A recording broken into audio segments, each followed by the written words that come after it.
کہ مذہبی اعتبار سے بھی مسلمانوں کو مغلوب کیا جائے اور عیسائیت کو غالب کر دیا جائے۔ عیسائی مشینریوں نے ہندوستان میں اس زمانے میں ایک طوفان بدتمیزی مچا رکھا تھا، اور ان کا سرغنہ اور پیش تھا پادری فانڈر، جس نے اسلام، مسلمانوں، حضور اور قرآن کے خلاف کتاب لکھی میزان الحق۔ اس کا جواب دیا حضرت مولانا رحمت اللہ نے اظہار الحق کی صورت میں۔ آج بھی جہاں غربت ہوتی ہے، جہاں جہالت ہوتی ہے، اور جہاں ہماری دعوت نہیں پہنچتی، وہاں عیسائی پہنچتے ہیں اپنی تحریف شدہ کتاب کی صداقت منوانے کے لیے، اور اپنے ایک ایسے مذہب کو قبول کروانے کے لیے جو مذہب اس زمانے کے انسانوں کی ضروریات پوری نہیں کر سکتا۔ لیکن ہم نے اسلام کی دعوت نہ دی، جیسے عیسائیوں نے عیسائیت کی دعوت دی۔ اگر اللہ کبھی فرصت دے تو حساب لگائیے، عیسائیت کی دعوت پر، عیسائیت کی تبلیغ پر جتنے وسائل خرچ کیے جا رہے ہیں، جتنے ریڈیو اسٹیشن وقف ہیں، جتنی کتابیں لکھی جا رہی ہیں، جتنے ہسپتال، جتنے اسکول، جتنے کالج بنائے جا رہے ہیں، اتنا کام مسلمانوں ہم نے نہیں کیا۔ اسکول ہم بھی بنا رہے ہیں، ہسپتال ہم بھی بنا رہے ہیں، لیکن محض پیسہ کمانے کے لیے۔ اسلام کی خدمت بہت کم لوگ ہیں جن کے پیش نظر ہے۔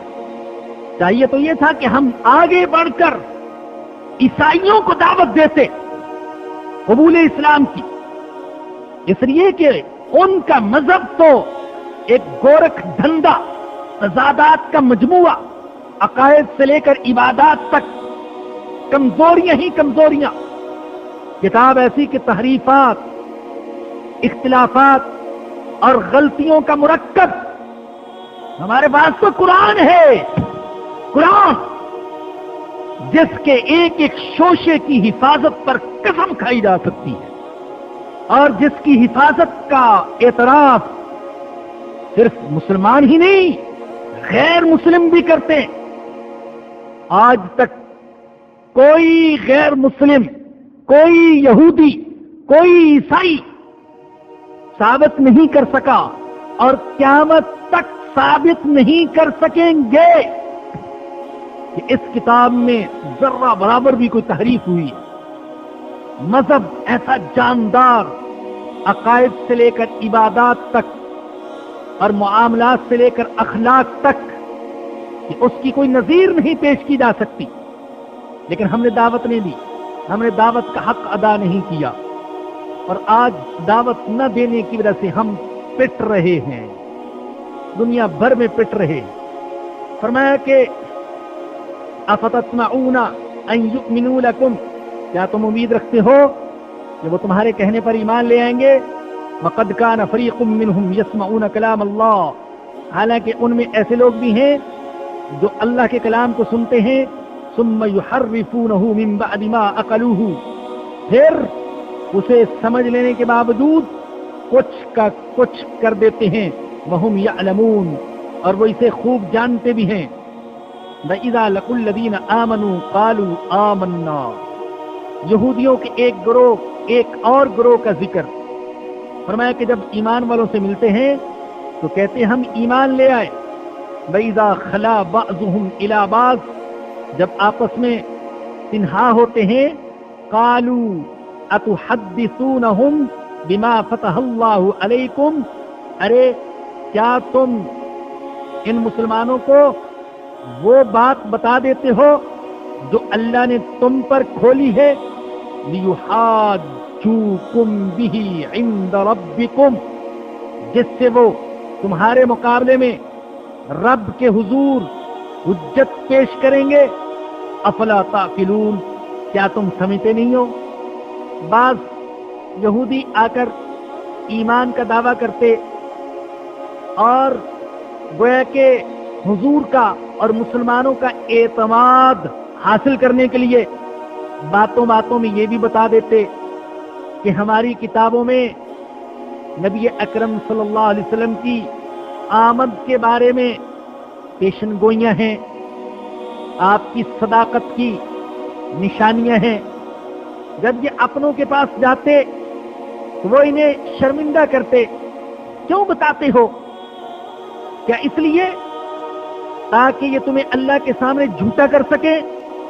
گویا کہ ان کا خیال یہ تھا کہ اگر ہم نہیں بتلائیں گے کہ تورات اور انجیل میں حضور کی آمد کے بارے میں پیشن گوئیاں ہیں، بشارتیں ہیں، صداقتیں ہیں، علامات ہیں، نشانیاں، تو پھر حضور کو پتہ ہی نہیں چلے گا اور مسلمانوں کو پتہ ہی نہیں چلے گا۔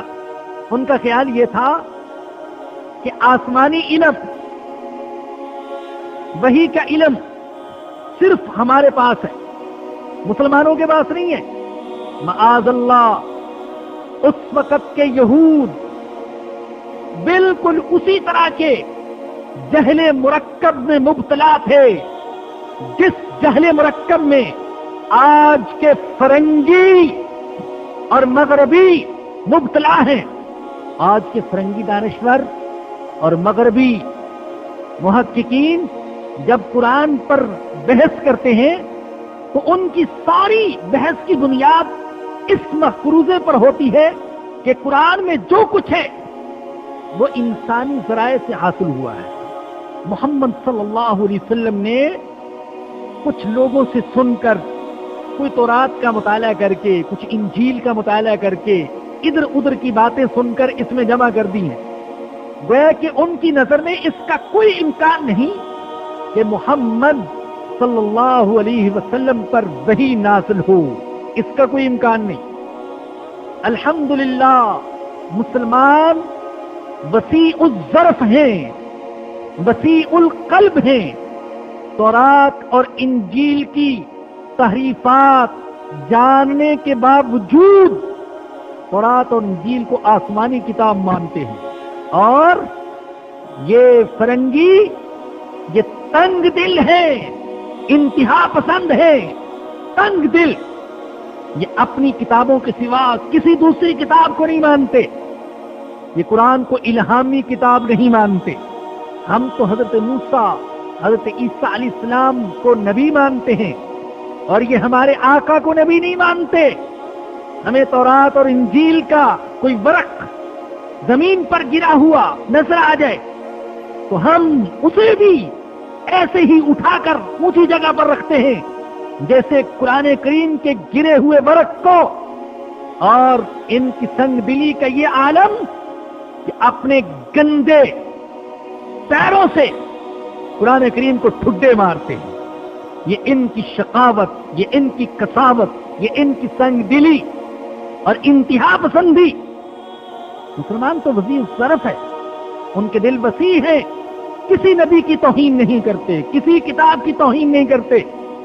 تو یہ یہودی ڈانٹتے اپنے ہی یہودیوں کو، ان یہودیوں کو جو کبھی کبھار غلطی سے حضور کی مجلس میں پہنچ جاتے اور ان کی منہ سے کوئی حق بات نکل آتی کہ ہاں ہماری کتابوں میں، بائبل میں حضور کی آمد کے بارے میں بشارتیں ہیں، تو یہ ان کو زجر و توبیخ کرتے کہ ایسا کیوں کرتے ہو؟ کل کلاں یہ مسلمان تمہیں اللہ کے سامنے جھوٹا ثابت کر دیں گے کہ اے اللہ ان کو پتہ تھا اور پھر بھی انہوں نے ایمان قبول نہیں کیا۔ اللہ کہتے اولا یعلمون، کیا یہ نہیں جانتے ان اللہ یعلم ما یسرون وما یعلنون، اللہ جانتے ہیں جو کچھ یہ چھپاتے ہیں اور جو کچھ یہ ظاہر کرتے ہیں۔ اے بیوقوفو، اے کم عقلو، اگر تم نہیں مسلمانوں کو بتاؤ گے تو کیا اللہ کو بھی معلوم نہیں ہے کہ تم جانتے ہو؟ اور کیا اللہ اپنے نبی کو نہیں بتا سکتا، اپنے نبی پر نہیں کھول سکتا؟ اللہ کا اپنے نبی سے براہ راست رابطہ ہے، اللہ کا کلام نازل ہوتا ہے اپنے آخری نبی پر تو اللہ تمہارے بتائے بغیر بھی اپنے نبی کو اطلاع دے سکتا ہے ان نشانیوں کی، ان بشارتوں کی، ان پیشن گوئیوں کی جو تمہاری کتابوں میں ہیں۔ وَمِنْهُمْ أُمِّيُّونَ، اور ان یہود میں سے بعض امی ہیں، امی جاہل، ان پڑھ، ناخواندہ، دیہاتی، لا یعلمون الکتاب، جو کتاب کا کوئی علم نہیں رکھتے، الا امانیہ، سوائے جھوٹی آرزوؤں کے۔ امانیہ کے دو معنی ہیں، ایک معنی تو یہ کہ وہ کتاب کا کوئی علم نہیں رکھتے سوائے جھوٹی آرزوؤں کے، تخیلات تھے، خوش کن امیدیں تھیں، تمنائیں تھیں، خواب تھے جو انہوں نے از خود اپنے دل میں پال رکھے تھے، مفروضے تھے جو گھڑ رکھے تھے کہ ہم جتنے بھی گناہ کر لیں ہم تو بہرحال جنتی ہوں گے، اس لیے کہ ہم اسرائیل کی اولاد ہیں، اللہ کے چہیتے ہیں، اللہ کے محبوب ہیں، اللہ کے پیارے ہیں۔ ان آرزوؤں کا سہارا لے کر وہ صحیح عقیدے سے ہٹ چکے تھے اور چند ظاہری رسومات کو انہوں نے دین سمجھ رکھا تھا۔ اور میرے مسلمان بھائیوں اور میری مسلمان بہنوں، ہم بھی اگر حقائق کو چھوڑ کر خوابوں کی دنیا میں چلے جائیں گے، مفروضے گھڑ لیں گے، تخیلات قائم کر لیں گے، امیدیں، آرزویں، تمنائیں دلوں میں پال لیں گے بغیر کسی سند کے، تو ہمارا بھی یہی حال ہوگا۔ صحیح عقیدے سے ہٹ جائیں گے، جو حقیقی دین ہے اس سے پیٹ کر لیں گے، اور چند ظاہری رسموں کو ہم دین سمجھ لیں گے، اور سمجھ لیں گے کیا مانا، ہم تو سمجھ چکے بہت سے لوگ ہیں وہی باتیں کرتے ہیں، اللہ معاف فرمائے، جو یہودی کرتے ہیں۔ اگر ہم یہودی کا لفظ ہٹا دیں اور بعض مسلمانوں کی امیدیں اور آرزویں لکھ لیں اور پھر یہودیوں کی آرزویں پڑھیں، کوئی فرق نظر نہیں آئے گا۔ یہ بھی یہی کہتے ہیں ہم اللہ کے پیارے ہیں، ہم حضور کے ماننے والے ہیں،